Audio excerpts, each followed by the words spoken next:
Sekarang ini orang tua kita ini banyak sekali aliran-aliran yang mulai mempertanyakan dalil, mulai mempertanyakan landasan dibuatnya Maulid Nabi Muhammad sallallahu alaihi wasallam.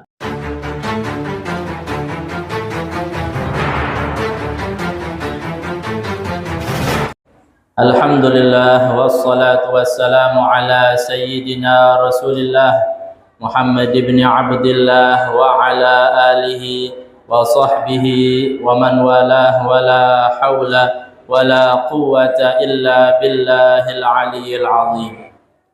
Alhamdulillah, peringatan Maulid Nabi Muhammad sallallahu alaihi wasallam sebagaimana dikatakan pengurus tadi, guru kita. Beliau mengatakan di sini diadakan Maulid Nabi. Besok pagi diadakan lagi Maulid Nabi sallallahu alaihi wasallam di Masjid Baitul Amin.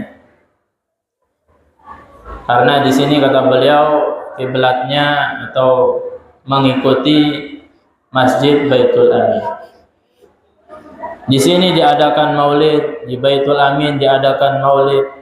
Bahkan di rumah-rumah kita, kalau bisa insya Allah kita adakan Maulid Nabi Muhammad sallallahu alaihi wasallam.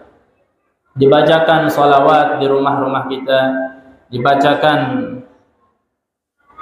Barzanji, Syaraful Anam atau maulid-maulid yang lain.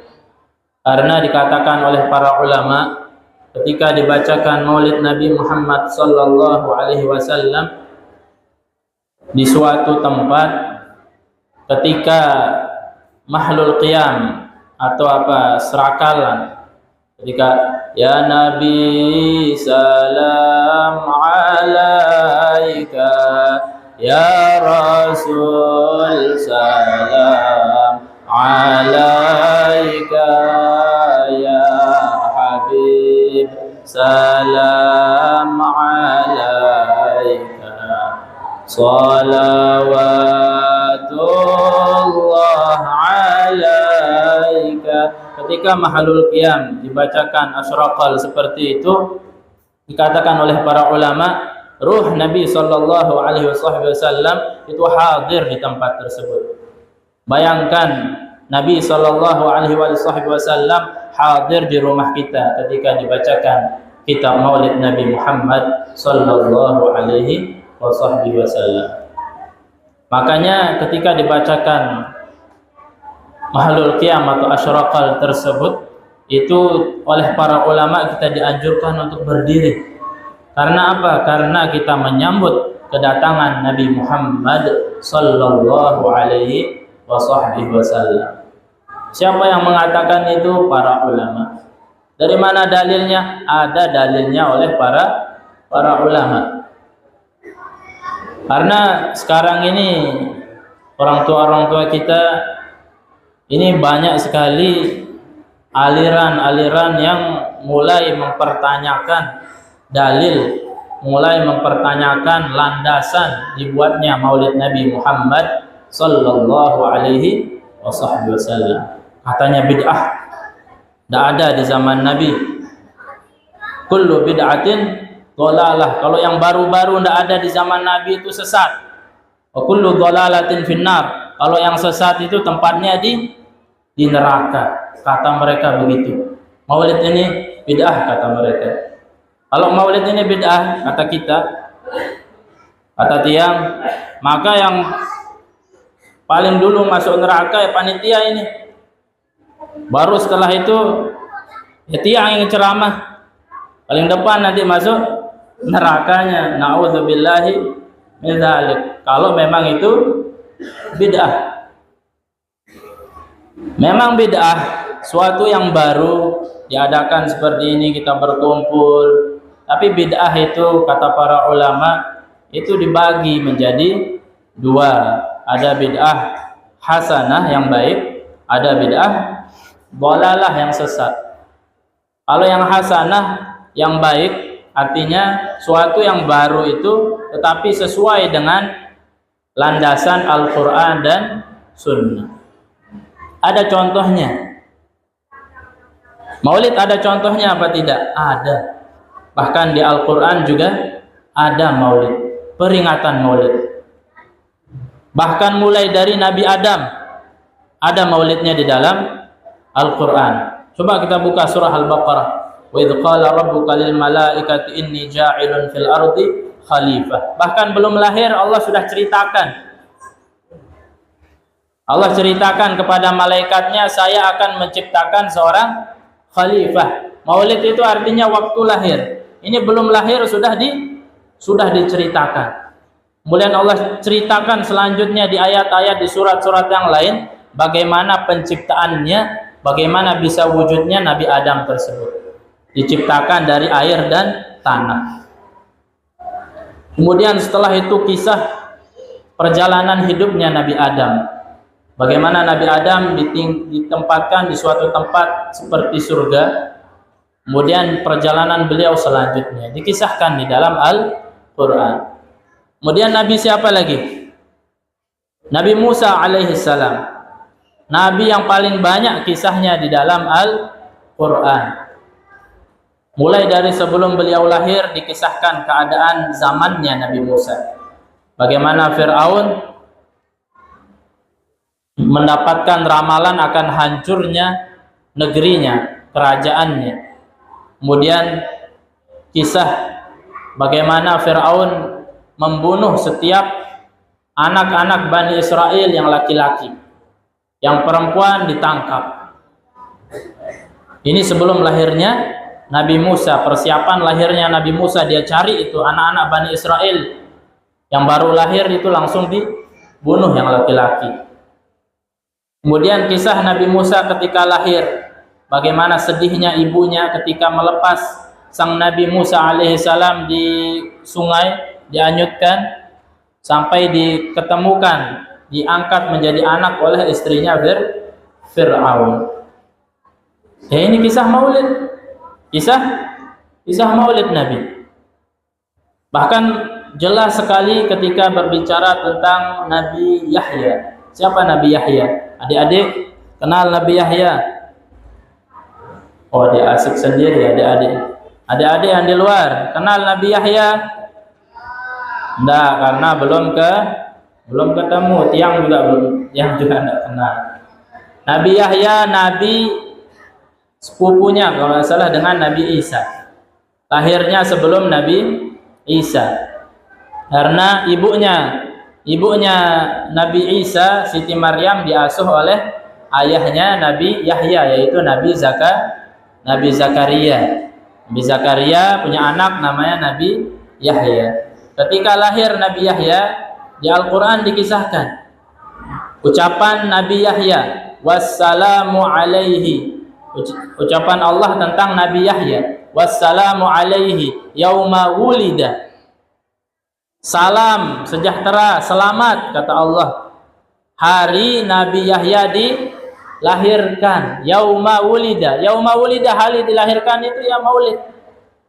Allah merayakan maulidnya Nabi Yahya. Jelas di Al-Quran. Kemudian begitu juga ketika berbicara tentang Nabi Isa. Nabi Isa berkata, diabadikan di dalam Al-Quran, wassalamu alayya yauma wulidtu wa yauma amutu wa yauma ub'atsu hayya. Adik-adik hafal Quran? Adik-adik? Mana adik-adik ini? Katanya hafal Quran ya, di sini 30 juz. Insya Allah ya, kita doakan anak-anak kita bisa hafal Quran 30 juz di luar kepala. Kepalanya di mana, Al-Qur'annya di mana. Sekarang itu yang terjadi. 30 juz di luar kepala.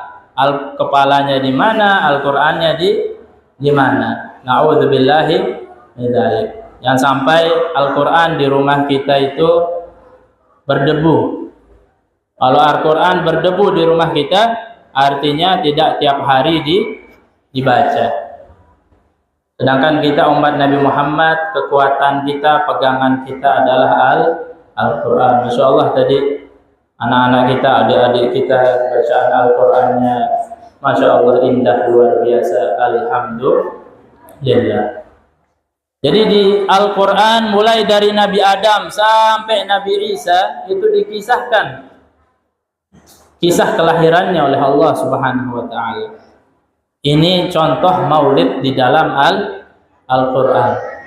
Karena kitab maulid Asyraqal yang kita baca itu isinya seperti itu. Mulai dari zaman sebelum Nabi Muhammad dilahirkan, kisahnya, terus saat beliau dilahirkan, dan seterusnya.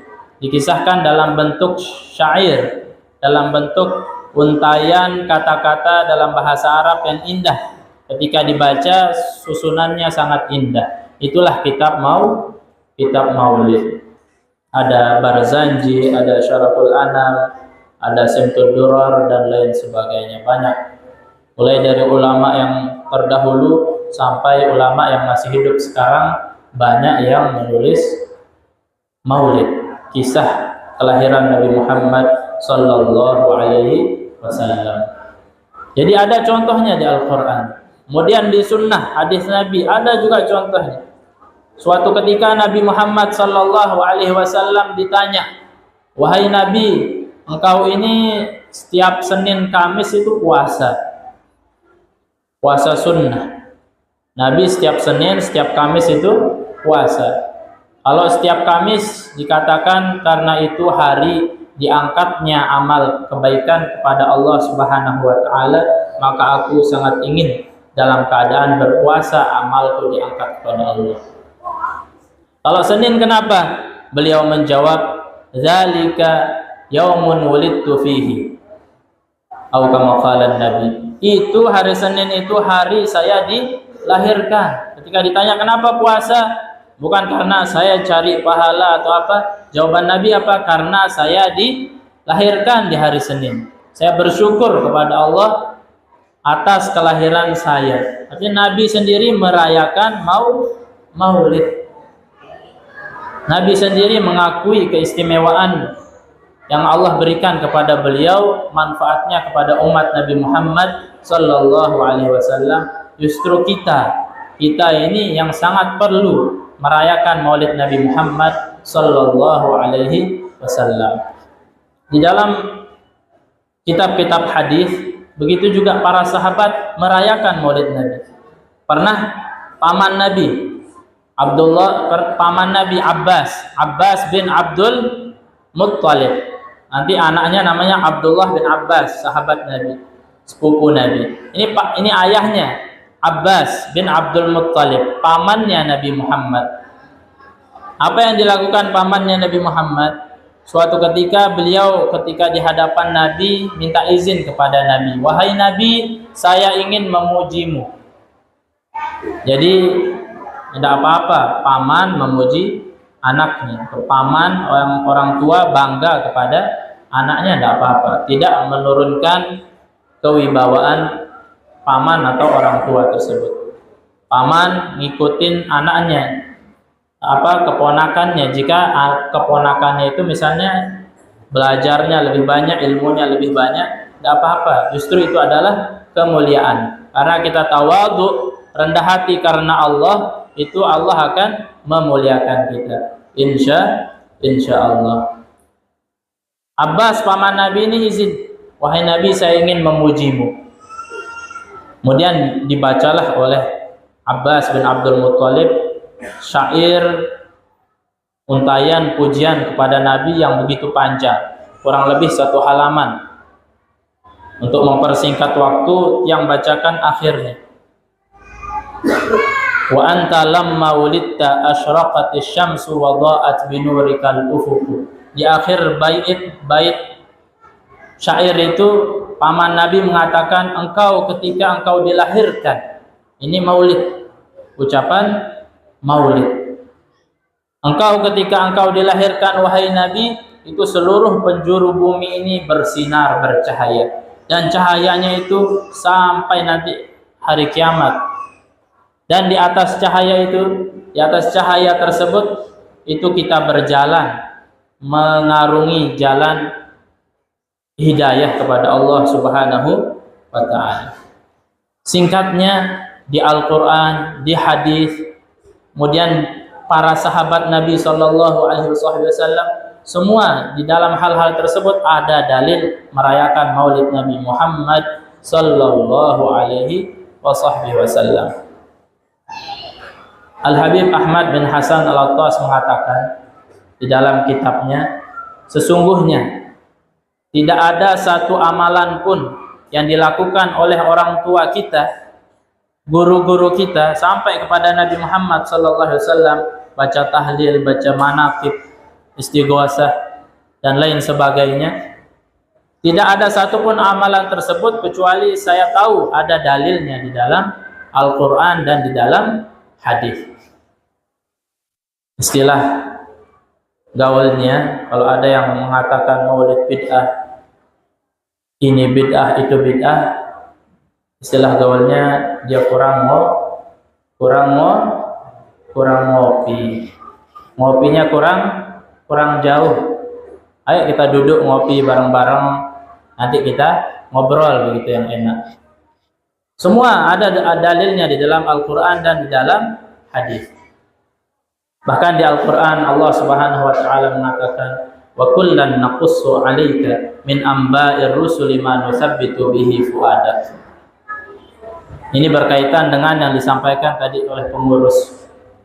Allah mengatakan di Al-Quran, semua yang Allah kisahkan di dalam Al-Quran, cerita, berita tentang para nabi dan rasul, semuanya itu tujuannya apa? Tujuannya kata Allah, linutsabbita bihi fuadak. Tujuannya supaya Allah menguatkan hatinya Nabi Muhammad. Bayangkan Allah mengatakan untuk menguatkan hatinya Nabi Muhammad. Tujuannya maulid ini kita adakan di Al-Quran itu sepertiganya adalah kisah. Al-Quran 30%-nya adalah kisah. Kurang lebih 30% isi Al-Quran adalah kisah para nabi dan rasul. Kata Allah, tujuannya apa? Banyak kisah begitu, dongeng? Bukan. Pengantar tidur? Bukan.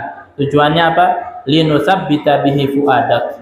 Kata Allah, supaya kami menguatkan hatimu wahai Nabi.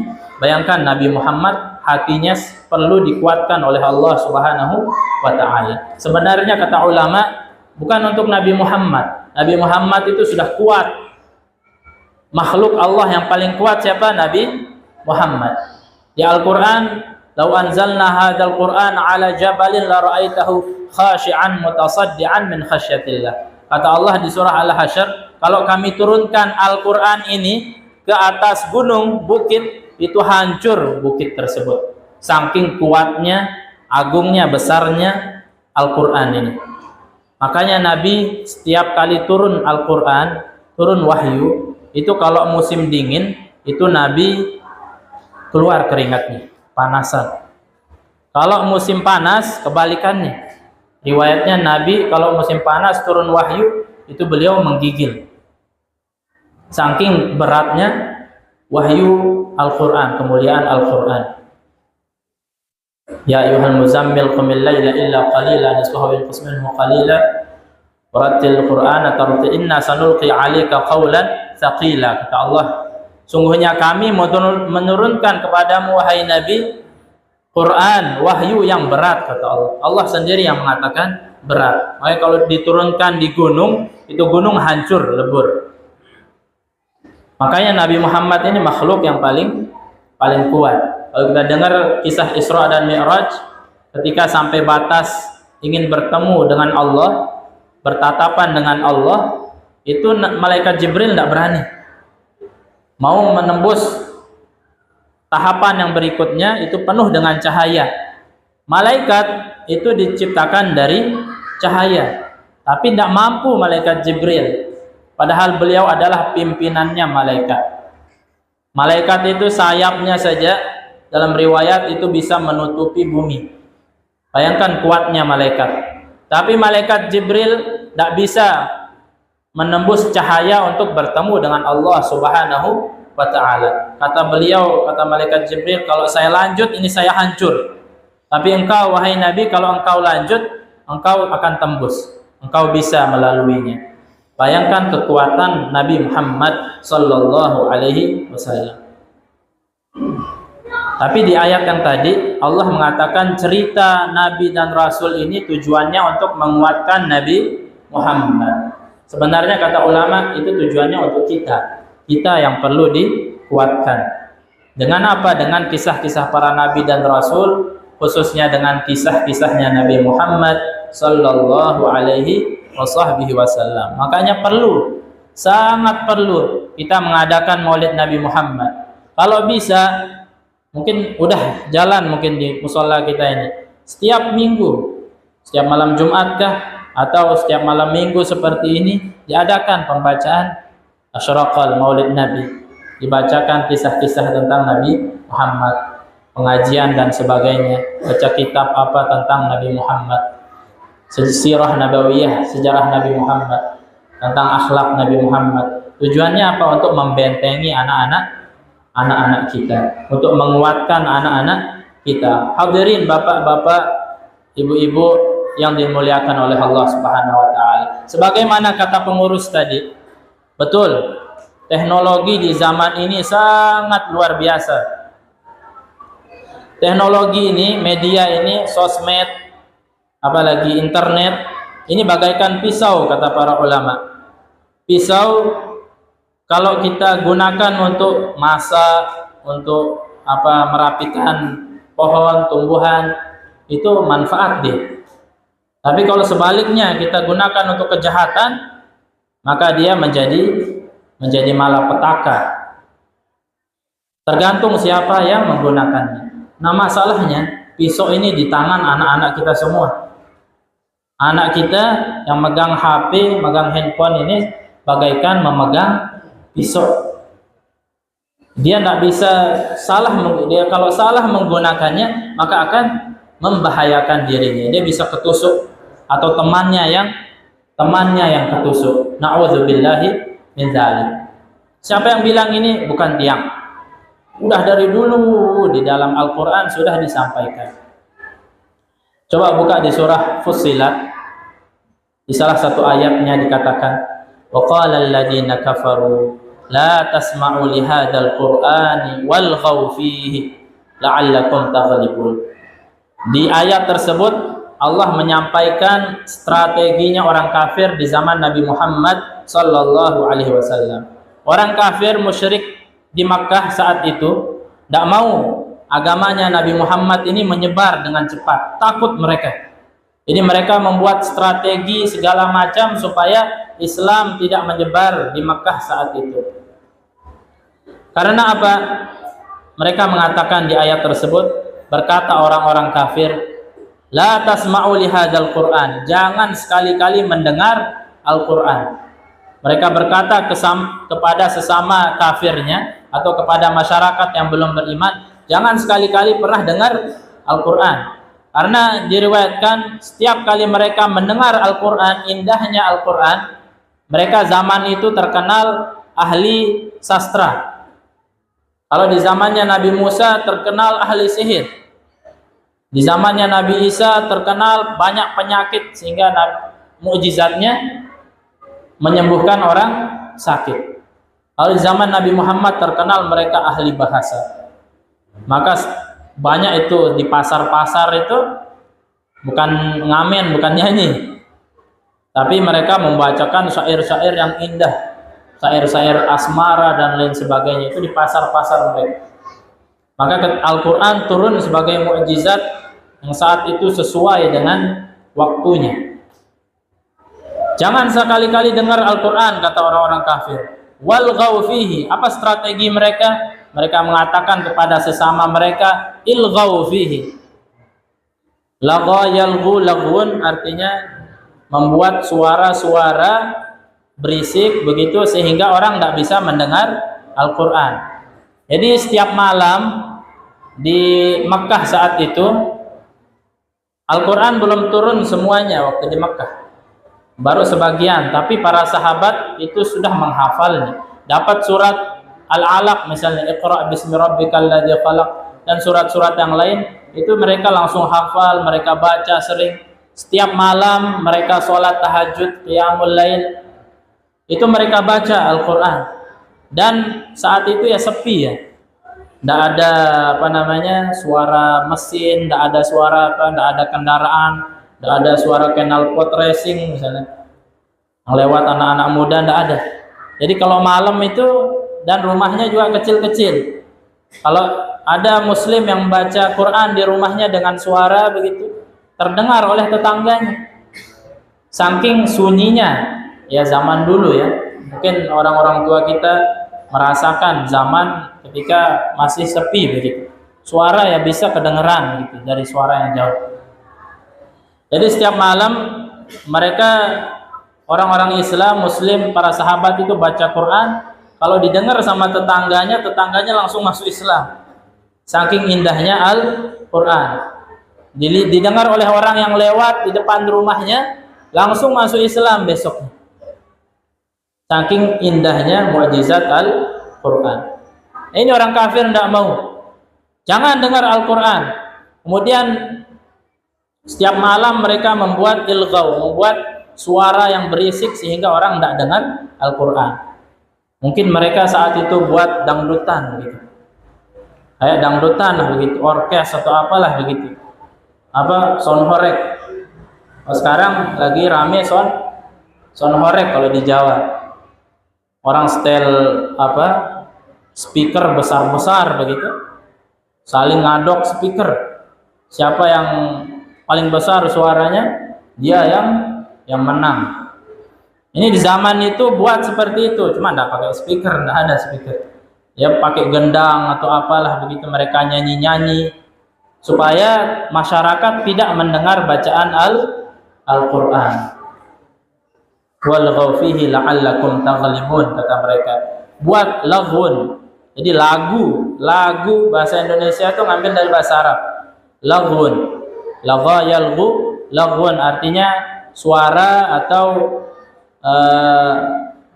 ucapan yang kurang jelas begitu. Ada suara yang bising gitu. Lagu ngambil dari bahasa itu laghun. Walghaw fihi, buat lagu, buat suara-suara supaya orang tidak dengar Al-Quran. La'allakum taghlibun, supaya kalian menang, kata mereka, sesama mereka orang-orang kafir. Ini strategi mereka. Itu di zaman Nabi, buat seperti itu. Kalau zaman sekarang kurang lebih sama seperti yang disampaikan pengurus tadi, itu melalui HP. Mungkin tidak berisik dia, cuma suara main game, apalagi ya musik ya udah lama musik. Oh dulu televisi, sekarang televisi kurang laku, sekarang lebih laku HP, ada YouTube, ada ini, ada itu. Game sekarang anak-anak kita insya Allah mungkin semuanya main game. Cuma ya itu tugas kita, PR kita orang tua, bagaimana supaya anak kita ini dijaga, jangan sampai tertusuk oleh bahayanya pisau ini. PR kita sangat besar. Kalau 20-30 tahun yang lalu itu anak-anak cuma nonton TV, ada waktunya juga TV itu. Kalau sekarang HP ini bisa 24 jam gitu. Kalau ada 25 jam main HP. Kadang ke kamar mandi juga sampai dibawa. Bahaya. Kalau dari psikologinya itu coba ditanya ke psikologi. Anak kecil yang setahun 2 tahun kalau dikasih HP itu bisa terganggu kemampuan dia berbicara. Kalau dikasih HP setahun 2 tahun itu bisa terganggu kemampuan dia bicara. Terus dikasih HP bisa terganggu perkembangannya. Hadirin hadirat rahimakumullah. Artinya dari segi duniawi sudah berbahaya. Belum lagi segi hati. Ini yang paling rentan. Hadirin hadirat rahimakumullah. Ada kisah berapa tahun yang lalu di luar negeri, ada berita, ini berita nyata. Ada berita seorang di barat, entah di Jerman atau di Denmark kalau tidak salah. Itu ada muslimin di sana, minoritas. Muslimin di Denmark kalau tidak salah atau Jerman, itu lagi sholat Jumat di salah satu masjid. Sholat Jumat lumayan ramai karena masjidnya tidak banyak di daerah barat itu minoritas. Tiba-tiba orang lagi sholat Jumat, masuk seseorang, orang kafir masuk dengan senjata lengkapnya, itu dibedil semua, dibrendel, ditembakin semua, meninggal. Sekian puluh atau ratusan orang di dalam masjid itu meninggal, ditembakin oleh orang kafir tersebut.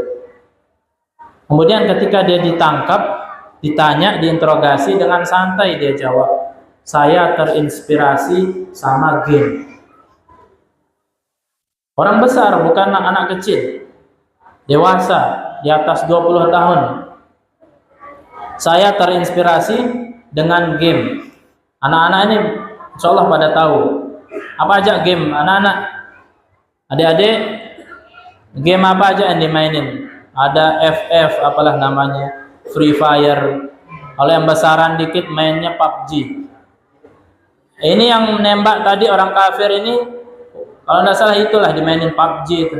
Karena di PUBG itu orang bisa beli begitu pakaiannya, perhiasan, pakai topeng, pakai apa, pakai rompi, tembakannya bisa di upgrade dan lain sebagainya.